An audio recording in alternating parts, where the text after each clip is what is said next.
અહેમદાબાદ એટલે દોડતું શહેર, અને એ દોડતા શહેરમાં આ વળી રતનપોળ.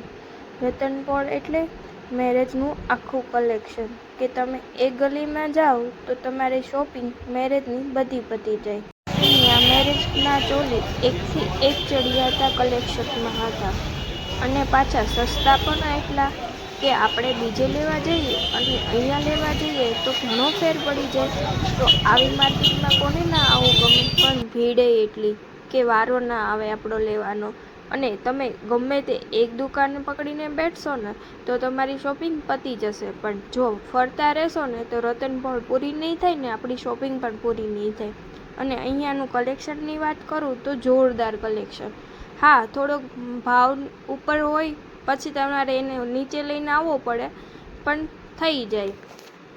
એ તો બધી દુકાને સેમ જ હોય, પણ અહીંયા જેન્ટ્સ કલેક્શન, લેડીઝ કલેક્શન જોરદાર હતું. અહીંયા આવવા માટે મેં લાલ દરવાજાના આ 3 દરવાજામાંથી એન્ટ્રી લીધી હતી, અને પછી અંદર જ જતાં તરત જ રતનપોળનો ગેટ આવી જશે. અહીંયા તમે જોઈ શકો છો, આ બોર્ડ આવે ત્યાંથી તમે એન્ટર થાવ કે રતનપોળ ચાલુ.